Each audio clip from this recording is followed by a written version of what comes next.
Bonjour à tous. Aujourd'hui, je voulais vous parler des thématiques que j'aborde dans mes cours de yoga.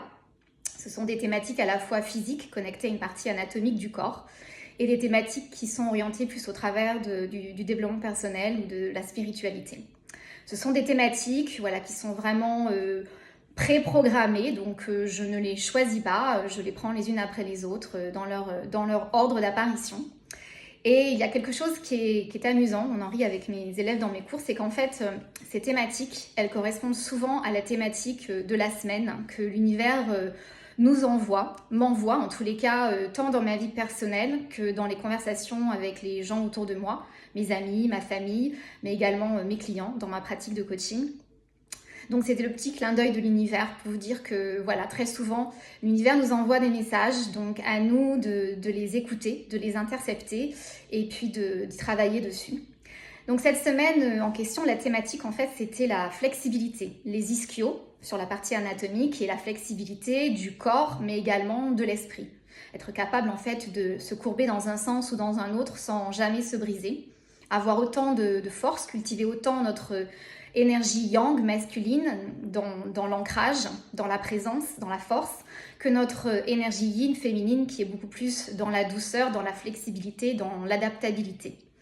Donc on a travaillé là-dessus en essayant de travailler sur la flexibilité de nos jambes, puisque c'est dans les jambes, premier chakra, que se situent nos peurs qui nous paralysent, qui nous tétanisent, qui nous maintiennent ancrés dans les mêmes schémas, dans les mêmes situations et qui nous empêchent d'avancer, qui nous empêchent de faire ce grand saut vers l'inconnu. Donc physiquement, on a travaillé sur le grand écart. Alors on l'a fait ou on l'a pas fait, hein, ça, peu importe, c'est pas l'objectif.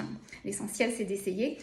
Mais de faire aussi ce grand saut vers l'inconnu, en fait, de pouvoir passer d'un point A à un point B dans notre vie, d'oser aller au-delà de nos peurs pour voir en fait ce qui se passe quand on explore nos limites, quand on essaye de voir ce qui se passe quand on fait fi de toutes ces limites mentales, de toutes ces croyances limitantes qui nous empêchent de faire ce grand saut vers l'inconnu. Donc d'avoir cette flexibilité de corps et d'esprit. Voilà, donc c'est une thématique qui demande également à travailler sur ses croyances limitantes, sur ce que l'on est capable de faire, d'offrir, sur l'exploration de ses limites. Et en fait, en travaillant sur un plan physique, métaphoriquement, on arrive à découvrir un petit peu nos limites mentales et aller vraiment explorer tout ça, aller en profondeur pour pouvoir mieux se connaître, mieux connaître ses limites de manière en fait à mieux les imposer aux autres. Parce qu'en fait, si vous ne connaissez pas vos propres limites, vous ne pouvez pas les imposer aux autres et les autres vous traitent également de la manière dont vous vous traitez. Donc si vous n'avez pas de limites, les autres vont littéralement dégouliner sur vous et vous allez leur donner un petit peu, ils vont prendre encore un peu et encore un peu.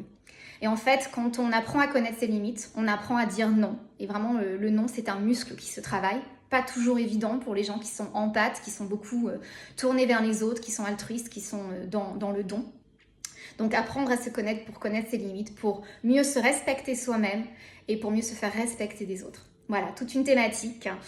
C'était la thématique de la semaine. Voilà, il y aura plein d'autres thématiques que je partagerai avec vous et que j'explore non seulement dans mes cours de yoga particuliers et collectifs, mais également dans ma pratique en one-to-one, dans le coaching en développement personnel.